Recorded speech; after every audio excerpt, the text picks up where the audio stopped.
A very good morning to Honorable Emeritus Chairperson M.L. Sonkar sir, Medical Director and Superintendent Jaiswal sir, Sachdeva sir, Malhotra sir. A very good morning to my colleagues, senior and junior students. So we are presenting today combined clinical round of pediatric cardiology. Tiny chest, big mystery, a hidden cause of chest pain in a 3-year-old child. Mystery will resolve in another few slides. So first, I want to introduce my department. Our Department of Paediatric Cardiac Sciences, headed by Dr. Sunil Kaushal, CTVS surgeon. Myself, Dr. Sanjay, Kanupriya and Prerna are the consultant cardiologist. So this is, we work at Annex Tower, ground floor. This is our department, Paediatric Cardiac Sciences. So my sincere thanks to management to provide us high yield echo machine, which is a Philips CVXI. It is very good quality machine with high resolution, equipped with all the desired probe, neonatal probe, pediatric probe, adult probe, fetal echo probe and 3D probe. So what is the field of pediatric cardiology? Evaluation of congenital heart disease through echocardiography, which we done in our OPD. Neonatal and pediatric cardiac intervention for congenital heart disease, which we are doing in the second floor SRC building, our cath lab. Fetal echocardiography for detection of congenital heart diseases in the fetus. Managing and stabilizing the sick cardiac patients in ICU. And adult congenital heart disease. The adult who have born with congenital heart disease, now grown up, come in our domain, whether it's ASD, VSD or any valvular disorder in a 30, 40, 50-year-old male, we will see those patients in OPD, and if any surgery or intervention is needed, it's our domain. So department flow work, yes, we are just 18 months old in this prestigious institute. Over 6,600 echocardiogram we perform, including transfusal echocardiogram and 100 about fetal echocardiogram. This is the bar diagram showing this. Since last 6 months we are touching the figure of 400 every month echo we are doing. So this is the pie diagram of cardiac catheterization. Last 18 months we are able to do 195 cardiac catheterization over 18 months. Our range from 2 days to 48 days. Yes, smallest we did an intervention in 2 days old baby, and highest 48-year-old in which we propose the ASD device. Yes, with the coming of 4th lab in next month, our intervention will be increased and waiting will be sought out. Departmental activities. We have a conferences and workshop. So fetal cardio CME this year, August, in which attended by obstetrician, pediatric cardiologist, fetal medicine consultant. Our guest speaker was Dr. Balu for Amrita. We are honored to have Sonkar sir in this CME for this academic activity. We do interventional workshop 2 weeks back, in which we did the complex cardiac cases in a single day. So in our cath lab, this is one case where abnormal large channel open into RA and branch PA, pulmonary artery stenosis stenting. So these are the complex intervention we successfully performed. We put the plug here and we put the bilateral stent 2 weeks back in our cath lab. We mark our presentation in various state and national level conferences.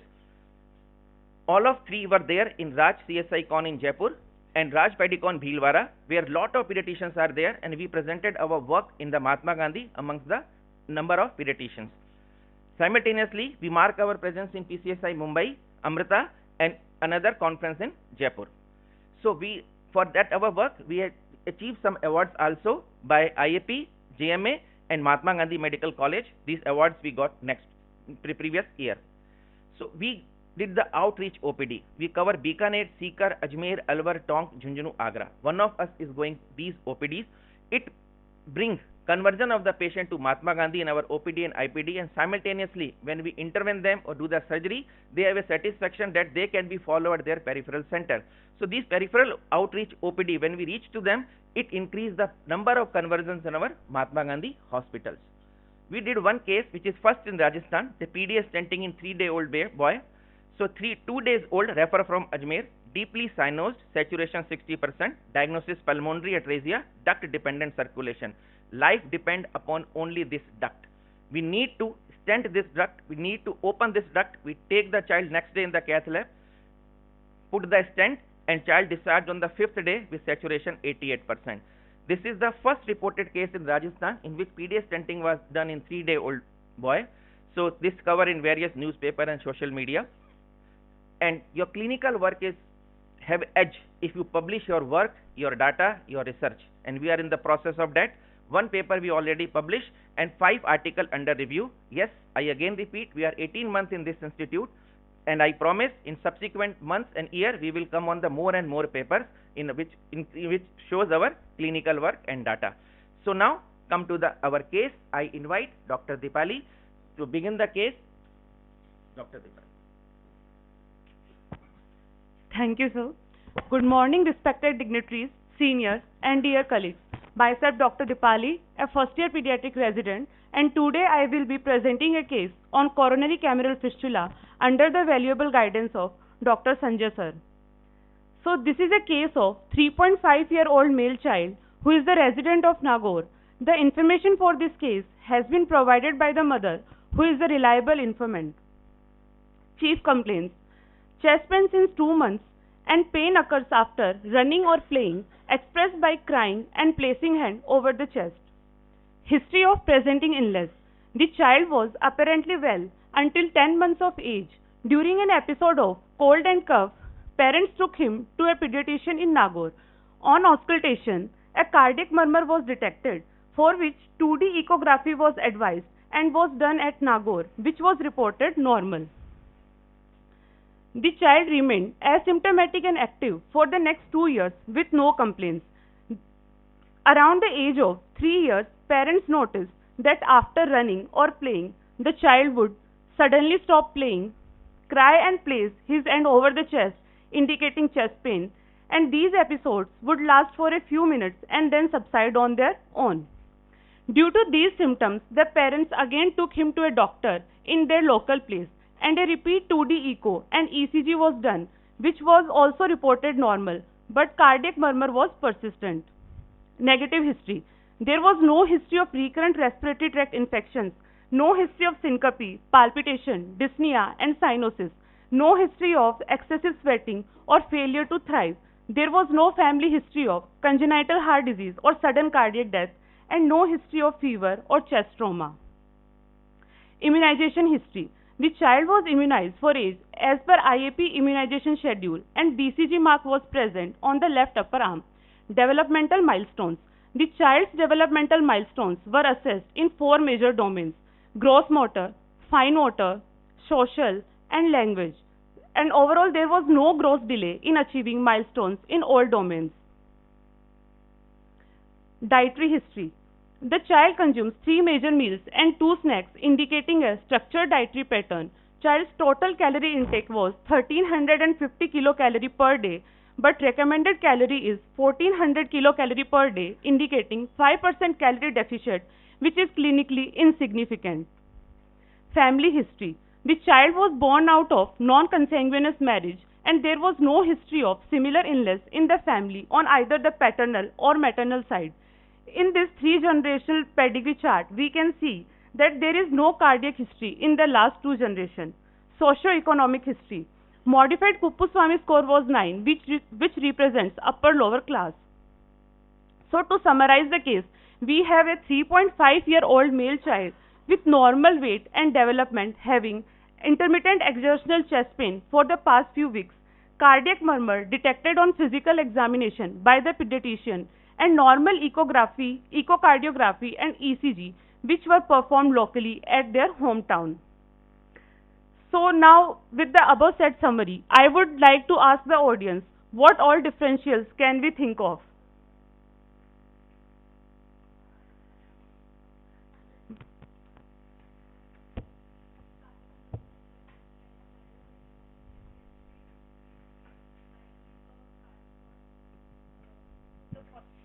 Can be aortic stenosis or pulmonary stenosis. There can be some pericarditis or some coronary cause. Okay. So causes of the chest pain in children. Chest pain in children has 2 major causes: cardiac causes and non-cardiac causes. In children, cardiac causes are rare, accounting for only 0 to 5% of all cases.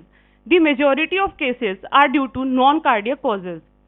The yellow circle in this slide highlights that non-cardiac causes predominant in pediatric chest pain causes. So non-cardiac causes of chest pains are musculoskeletal, which is the most common cause of non-cardiac chest pain, and it includes costochondritis and trauma. Respiratory cause includes asthma, pneumothorax or pneumonia. Gastrointestinal causes include gastroesophageal reflux disorder, gastritis or pancreatitis. Psychogenic cause includes conversion disorder, panic or anxiety attack, and other causes includes acute chest syndrome in sickle cell disease. Points favoring cardiac etiology of chest pain in our case, as the chest pain on exertion was present, like crying and playing, and there was a presence of murmur. Cardiac causes of chest pains are coronaries, which includes anomalous origin of coronary artery from pulmonary artery fistula, and anomalous origin.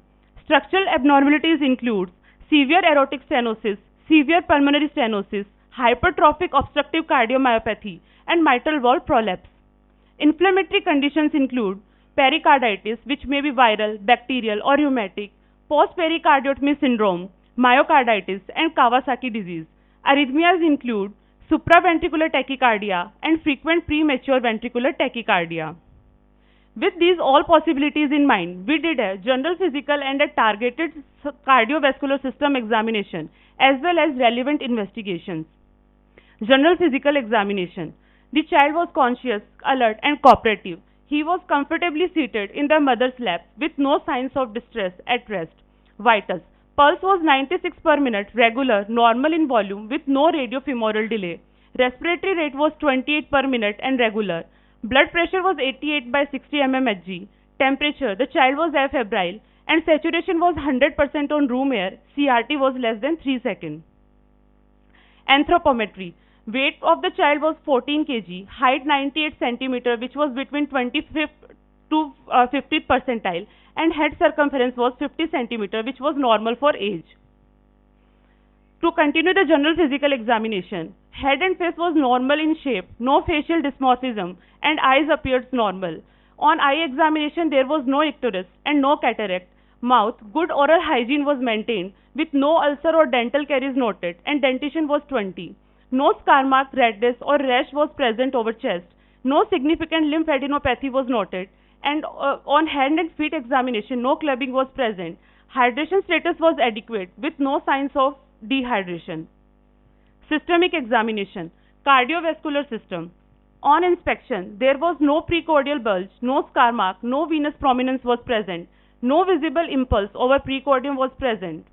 On palpation, apex beat was felt at 5th intercostal space, 1 cm outside and mid-clavicular line. No left parasternal heave was present, thrill was absent, and epigastric pulsations were also absent. On auscultation, heart sound, S1 was normal in intensity with no split, S2 was normally split with no additional heart sounds. Murmur. A continuous murmur at left 3rd and 4th intercostal space was heard with grade 3 by 6 and harsh. Rest all systems was within normal limits on examination. So to summarize, we have a 3.5-year-old male child with normal weight and development having intermittent exertional chest pain for the past few weeks, cardiac murmur detected by the pediatrician, and normal echocardiography and ECG, which was performed locally at their hometown. General physical examination revealed no abnormality with normal anthropometry, and systemic examination revealed a continuous murmur at 3rd and 4th intercostal space at left sternal border. So again we have come to the non-cardiac causes of chest pain, which includes musculoskeletal, respiratory, gastrointestinal, and psychogenic. As in our case, there was no history of trauma, pain, and pain was not localized to one costochondral junction, and no tenderness over the chest wall or ribs was present. Hence, musculoskeletal causes were ruled out. In respiratory, there was no history of cough, no history of breathing difficulty. On auscultation, bilateral air entry present without wheeze or crackles, and there was no history of sudden onset of sharp pleuritic pain, which excluded our respiratory causes of chest pain. There was no history of regurgitation or vomiting after food, and pain was not related to food intake, and abdominal examination was normal as there was no epigastric tenderness. Hence, GERD was also ruled out. And child is too young to have a psychogenic or anxiety related chest pain, and there was no stress triggers, and pain episodes occurred during play or exertion, not during any emotional stress. So psychogenic causes were also ruled out. So now we were left with the cardiac causes of chest pain, which I will discuss in detail. Proceeding with the investigations. Basic blood investigations were done, which were within the normal limits. ECG was done at our center, and which was normal in sinus rhythm. No deep Q wave was seen, and no ST and T changes were seen. So ECG was normal. Echocardiogram was performed at our center in view of a high possibility of cardiac causes of chest pain. Can you show the ECG again? The Yes. R wave in the V1 in a small child is normal.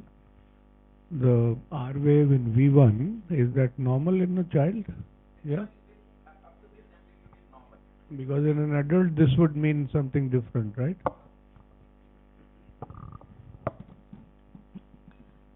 So this is the 2D echo of the patient, showing 4 chamber with normal function of the heart. There is no chamber enlargement, no valve regurgitation, and no septal defect. There is no left ventricular outflow tract obstruction can be seen, and wall thickness is normal. Echocardiographic findings: normal chamber dimensions with no intracardiac shunts and no left ventricular outflow tract obstruction with normal pulmonary arterial pressures.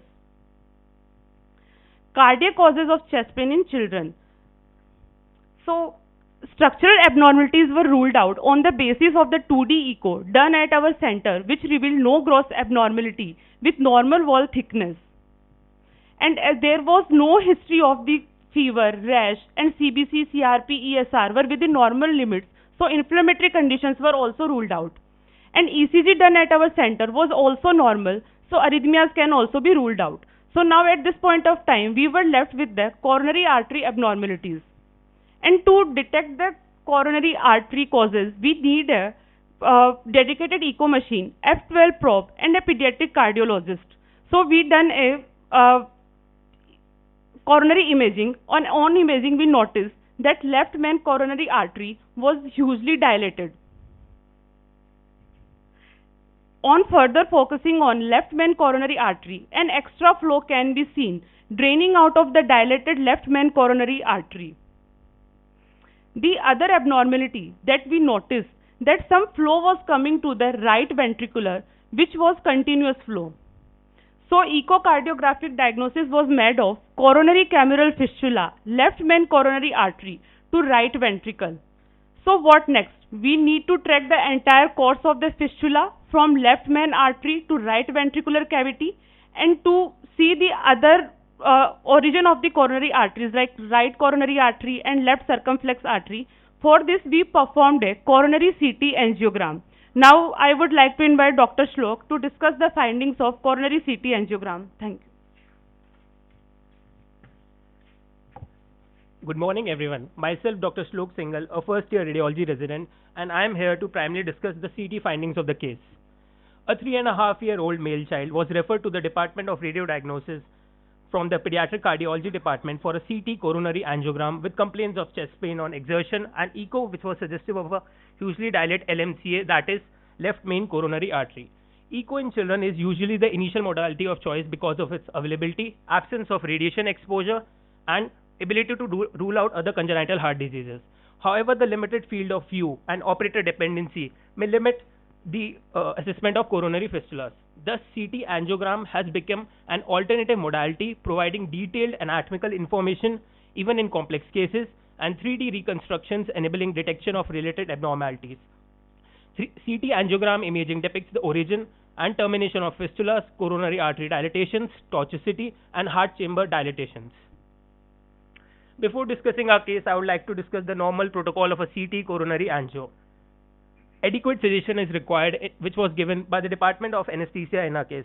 The whole scan is an ECG-gated scan, and the patient administers 2 ml per kg of iodinated contrast, followed by a saline chaser, 1/3 of contrast, at a flow rate of 0.8 to 1.2 ml per second.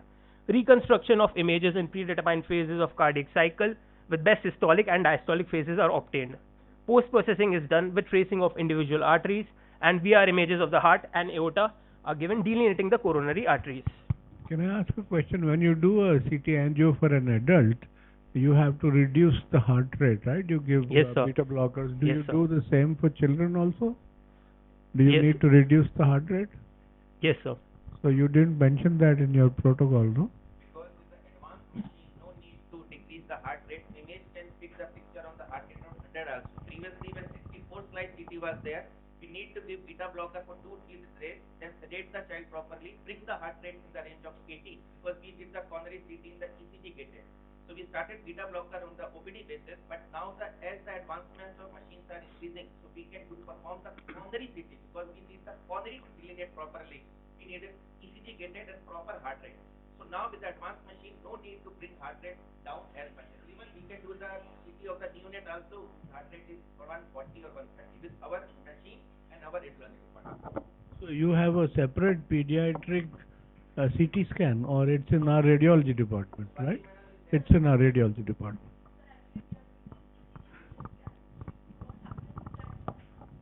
Basically, there's a synchronization between the scan taken and the heartbeat.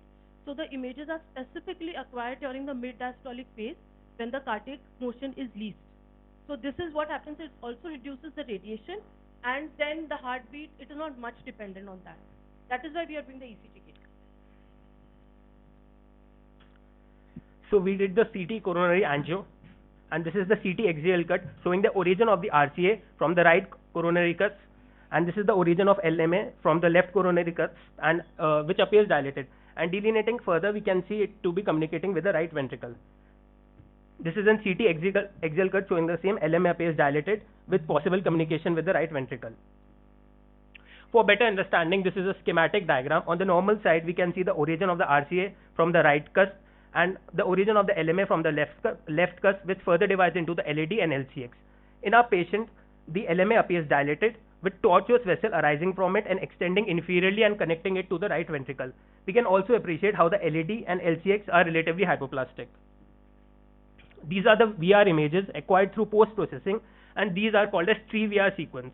Here we can see the normal right coronary artery originating from the right coronary cusp. This is the left main artery, which further divides into the LAD and LCX. This is what a normal tree VR looks like. In our patient, we can see a tortuous vessel arising from the LMA, which is dilated. The tortuous vessel is extending inferiorly and communicating with the right ventricle. We can also see the LAD and L6, which are relatively hypoplastic. This is a 3D reconstructed VR video correlating with the findings which I have discussed earlier. We can appreciate how the LAD and LCX are relatively hypoplastic, as all the blood is flowing from the LMA into the right ventricle directly. So summarizing the CT findings of a dilated left main artery with tortuous vessel arising from it and extending inferior into the right ventricle, these findings were suggestive of a coronary cameral fistula, which is defined as a fistulous communication or communicating vessel from the coronary artery into any of the cardiac chambers. So what does cameral mean? Like cameral is basically means a chamber. It's like written in foreign authors' books. It's a simpler term for chamber, basically. Latin. Yes, sir. Thank you. Now I would like to invite Dr. Sanjay Khatri, sir, to continue the case forward. So the absence of the right ventricular dilatation was because the child was small, right? Didn't have time for RV prominence. Sir, I will explain. All left to right shunt. When blood from left side goes to the right side, right chamber acts as a valve. So all blood from left goes to right and directly go to the PA. So all left to right shunt, RV is not dilated. Ultimately, LV is dilated. So, what is the reason? Congenital fistula that has developed for developmental anomalies, or it is some kind of an acquired fistula that we has will happened? cover this in the detail in the review literature. Dr. Kanupriya will discuss. The most of the coronary congenital fistula are congenital in nature. They present by birth. They manifest sometime later in the life. So this is our case. So I can speak one line. All complex cardiac intervention or surgeries done in the cath lab or OT, but plan in CT room with Dr. Swati.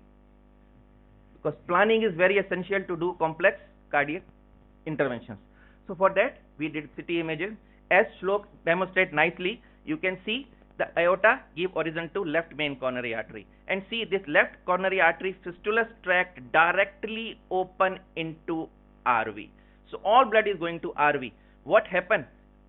RC is small, circumflex is small, LAD is small. So there are few questions. Why murmur? Because blood from left side open into RV, which produce a murmur, and logically this fistula is growing with the age. So initially murmur is light, but gradually it becomes more sound and more pronounced, so easily picked by the pediatrician. Second, why chest pain? Now see, when the blood from left main coronary artery goes to RV, so there is a coronary steal, less blood going to LM circumflex and LAD. When child is playing or crying, the myocardial demand is increased, and this small coronaries is not able to overcome this myocardial demand. So with passing of age, child complain of severe pain, episodic pain when crying, riding on a tricycle or running, having pain indicated like this. This makes parents little bit concerned, why my chest is having chest pain, so they consult their local doctor. So ischemia, angina. So when to close? Once you diagnose coronary AV fistula, you need to close this because it increases with each passage of weeks or months. If its size reaches to such extent, it leads to thrombus formation, and ultimately we need to do the surgery bypass of the coronary artery.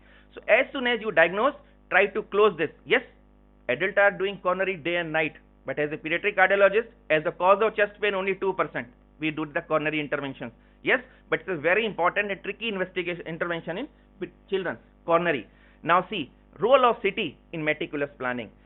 Initially, as I told previously, 10 years back, we have not such advanced CT machine. So we take the child to the cath lab, do a selective coronary angio, then find out what is the track, what is the size, and the cath lab we choose our hardware at the same time. It will sometimes have a problem when we consult the family regarding the financial. Suppose we go with the one plug and ultimately the fistula track is that we need to put two plugs. So it will change our planning. And see, if we have a prior CT with such a fistula track, we can choose the appropriate hardwire catheter to cross this. Crossing is difficult in that thing. Now we have a 3D reconstruction CT images give us the edge when we are doing this intervention. What implant, size or position? This is the last question. Now what implant? Now the advancement of devices, this first coronary fistula done is 1993. It's very advanced intervention, not doing for so many years. So we need to choose a vascular plug. Vascular plug is made up of nitinol, nickel plus titanium.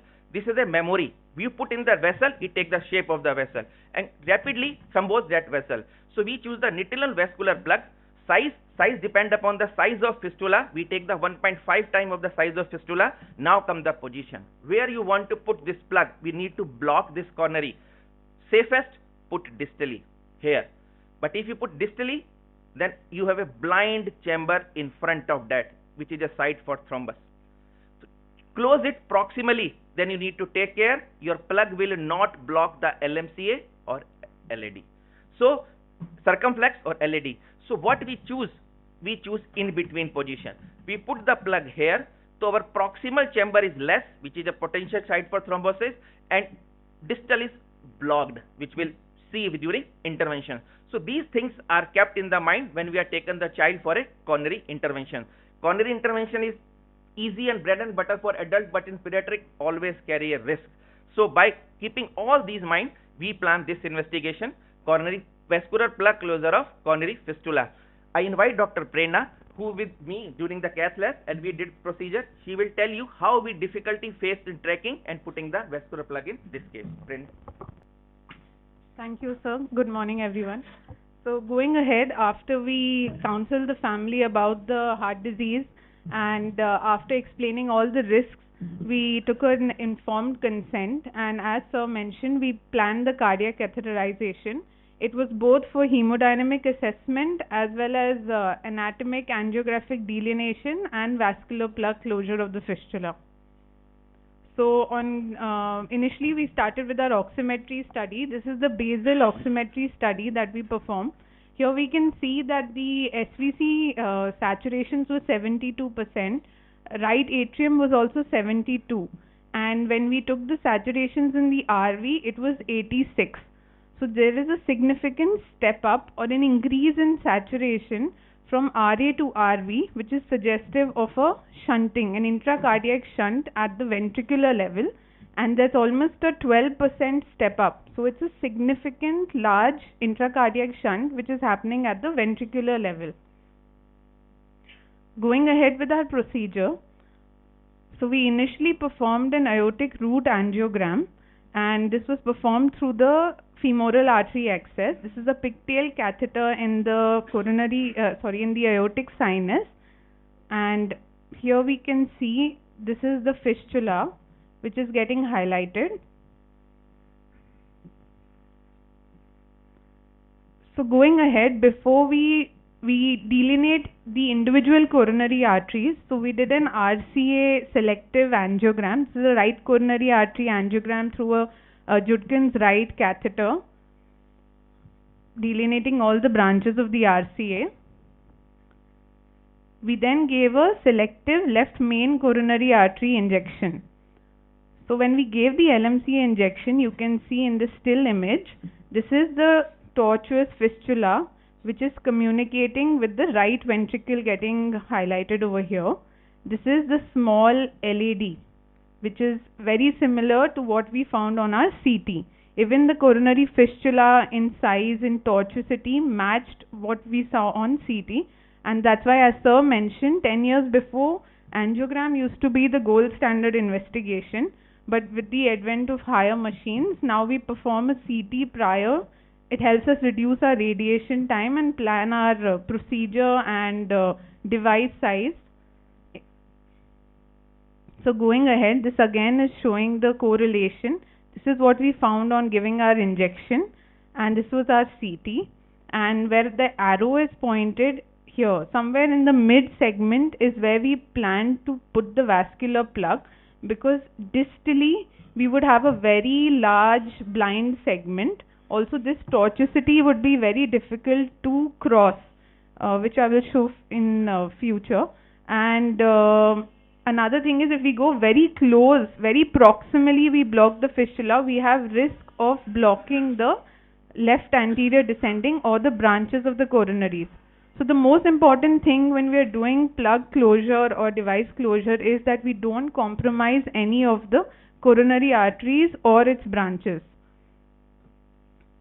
So going ahead with the procedure, after I think almost 15 minutes and a few different wires and using even microcatheter support, we could manage to cross the fistula. Since this is a high pressure flow, it keeps tending to throw out the wires that we put into the fistula. But we used a few maneuvers. We used a microcatheter over the wire to give it support. And here you can see in the second run that we have finally managed to cross the fistula. Our wire has gone across into the RV from the right ventricle, this is the pulmonary artery, into the LPA. So the wire is successfully parked in the left pulmonary artery. Over this wire now, we took our JR guiding catheter through which we would have to deploy our vascular plug. You can see us crossing the LMCA into the fistula. Also, whenever you put a wire, it tends to straighten out the tortuosity in the fistulous tract. So that it becomes easy for us, and that's why we always take the guiding catheter over a wire, which can be seen in this. So here, after we have placed the guiding catheter in the distal portion of the fistula, we have taken out the wire and we have given a check injection or a contrast injection, which is showing the RV filling. Now we have taken the vascular plug and we start to release. So initially we release the first disc, but this position is quite distal. So then we pull out the entire system, because as I mentioned, we wanted the device to sit in the middle portion of the fistula. So first disc released, second disc released, and then the third. So all the three discs sitting in the mid segment of the fistula. So immediately after we deployed the device, or I would say deployed the device, we gave a check injection just to see that our device is in place. But this is within 1 minute. So that's why you can still see flow through the device and the RV still filling. So we usually wait for about 2 to 3 minutes then, and this is the injection after. So after 3 minutes, you can see that there is no flow seen distal to our plug and the RV is not filling. So we have successfully blocked the fistula. And the LAD and the LCX is better profiled now because you have blocked the fistulous tract. So finally we released the device and we gave a selective injection in the LMCA. So no flow is seen entering into the RV and we have successfully closed the fistula over here. Is this device reconstrainable? Like we have in the metal stents in the biliary or the pancreatic or the bowel, you can deploy up to 50% of the stent, and then if you're not happy with the position, reconstrain it and yes, sir. reposition it. Yes, sir. We can retrieve it, yeah, and then we can readjust to where we want it. Till we don't release it, everything is under our control. So we can retrieve the entire device back into the system and reposition it based on our. So then we did another oximetry study after putting the vascular plug. Here we can see the SVC saturation was 74, RA 74 and RV 74. So the step up which was seen at the level of the RV has gone. That means we have successfully closed the the fistula. We did an echocardiogram in the cath lab. So it shows good ventricular contractility. So we haven't caused any regional wall motion abnormality and there is no pericardial effusion. The flow that was seen at the apex of near the ventricular septum is blocked. We don't see that turbulent jet. So the fistula is closed and that same can be seen over here. So post our procedure, the child was shifted to the cath recovery and after 4 hours back to the ward. And since we have a proximal segment which is a source for thrombus formation and it is near the coronaries, so we usually discharge these patients on an antiplatelet and an anticoagulant. Literature says that we give antiplatelet for 6 months and anticoagulation all depends on the size of our device, how dilated was our proximal segment. So usually 3 months we do give anticoagulation but can go longer based on case to case. So the child is currently on our follow-up. He is doing well. Those complaints of chest pain on exertion, on playing, which he had come with are not present. So now I would like to invite Dr. Kanupriya to talk about coronary fistulas.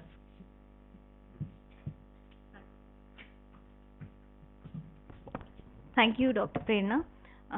Good morning, respected dignitaries, colleagues, and dear friends. I would briefly discuss about what the congenital coronary fistulas are actually.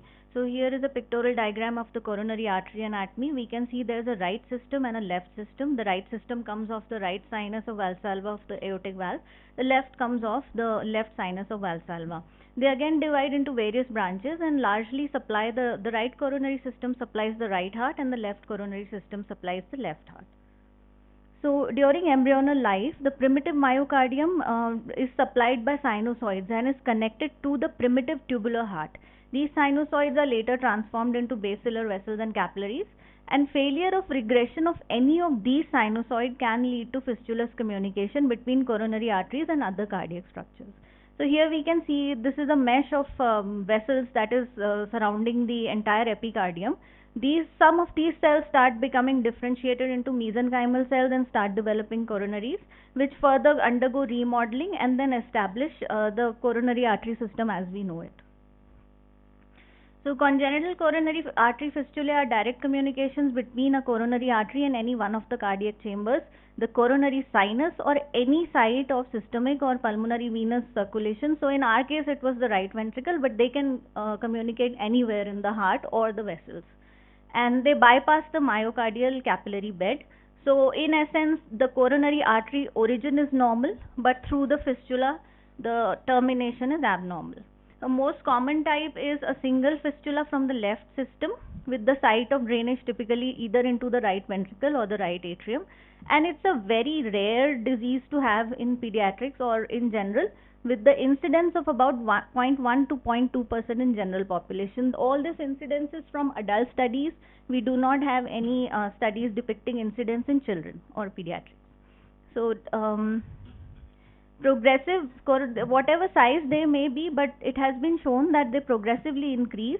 The size of the coronary increases proximal to the fistula and can also develop aneurysmal dilation.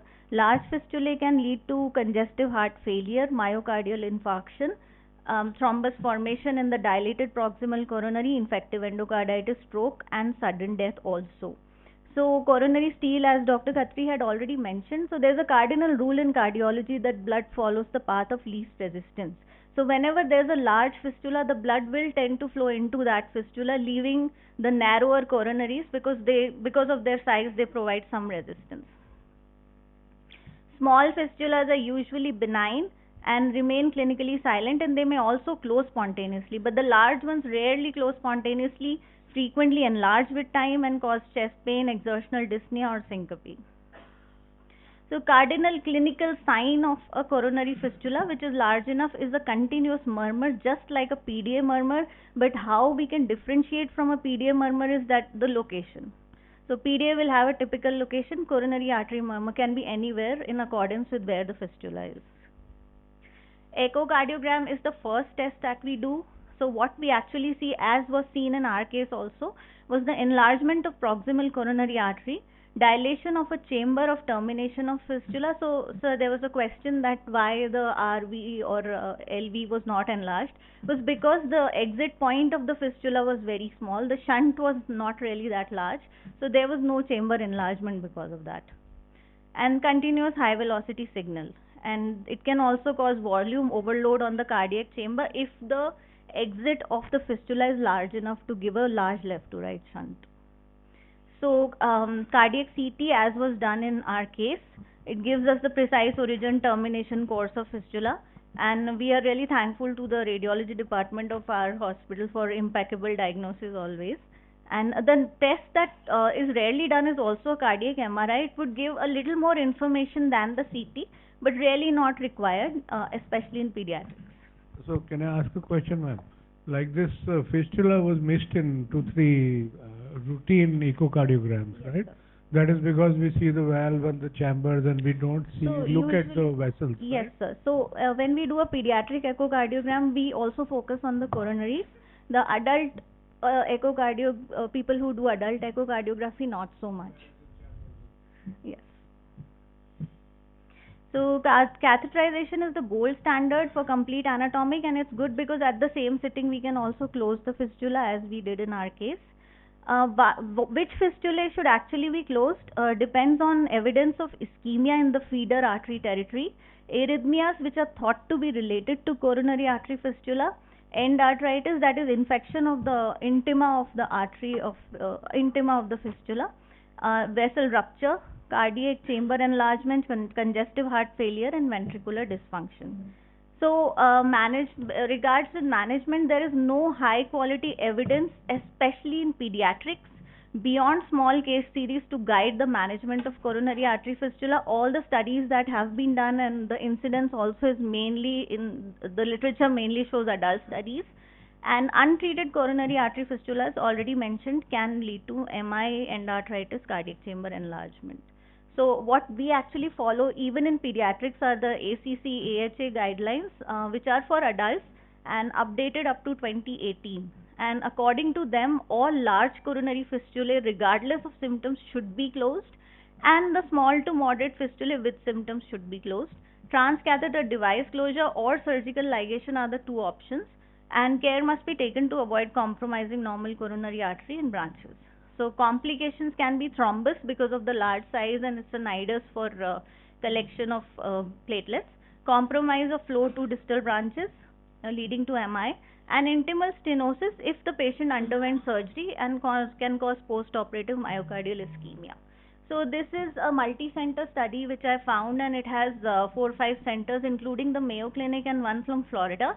These patients are also of varied age groups. The youngest one was 6 years old. The largest number was from Mayo Clinic, which was 48 people who underwent coronary artery fistula closure via intervention. So they said that this is in percutaneous closure is the safe and effective way of closure of these fistula, and much better than surgical closure. I'll now invite Dr. Sanjay Khatri to give us the take-home messages for this. So many take-off messages from this case. Number one, auscultation is the most important part of cardiac clinical examination. 10 months of age, pediatrician diagnosed a murmur, but they are not finding any cardiac abnormality because echo is normal, ECG is normal. It's not a fault who are people doing the echo there, because we are equipped with this type of machine and probe in our Mahatma Gandhi. Many centers have not those machine and probe. When we are working in periphery OPD, always a dilemma. When I write a report normal, is more difficult, because once I write a normal, then it's a normal. They will not consult a doctor again. But if murmur is there, think twice. Auscultation is a dying art, I am saying, but yeah, it's a very important part of clinical examination. Auscultate, if murmur is there, identify the murmur, it's a continuous murmur, then you have to rule out the causes of continuous murmur. In our learning days, we also missed few coronary fistula initially, but second follow-up we picked up. But yeah, auscultation is the most important part of cardiac clinical examination. Second, as the parent, most scary complaint related to heart is chest pain. किसी बच्चे को cyanosis है, दूध नहीं पीता है, feeding difficulty है, recurrent RTI है, वो महीनों बैठे रहेंगे, पर चेस्ट पेन होगा तो रात में भी फोन कर देंगे. They always correlate with their grandfather. Father को भी ऐसा हुआ था, चेस्ट पेन, मेरे बच्चे को चेस्ट पेन हो रहा है. It's the most scary symptom, and we know 95% time no cause is there.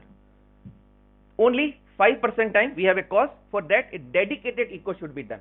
That we need to pick out, because you see the fistula, the history. If we miss that this time, it will goes on enlarge, and God knows what happened later.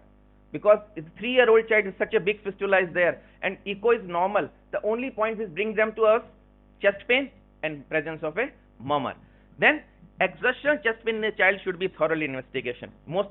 हमेशा पूछिए बच्चे से, क्या भागने पे दर्द होता है कि बैठे बैठे होता है? बोले स्कूल जाने के टाइम होता है, चेस्ट पेन नहीं है. ठीक है, और वो पेशेंट बोलेगा कि भागने से होता है, एक्सर्शन से होता है. In our case, child was riding a tricycle, then mother कहेगी रोने लग जाता है साइकिल चलाते चलाते, भागते भागते यहाँ हाथ रखता है. Exertional chest pain always thoroughly investigated. And evaluation of coronary artery anatomy is must in complete echogram. Need a specialized echo probe, which we are thankful in our Mahatma Gandhi we have an eye of a pediatric cardiologist to see the coronary. Yes, adult people, they are not able to see coronary. It's not that they are not equipped. They are doing 100 of coronary in the intervention, but their probe and chest window is not supported to see the coronary. But in child, we can see with the S12 probe with resolution, we can see coronary up to the very much extent. So we can rule out, yes, something is there or not. So thank you to the management of Mahatma Gandhi Medical College and Hospital to provide us a good department and echo machine, and probably new cath lab is coming. So we are doing more and more cases. CCR review committee, as always, I say, Jaiswal sir, grinding us day and night. I am thankful, sir. And when every time I come to you, I learn on this stage also. Thank you, sir. And radiology department, Swati ma'am, department of pediatrics and cath lab, our staff, our technician, who always with us in the difficult and day and night with the difficult interventions. Thank you, sir.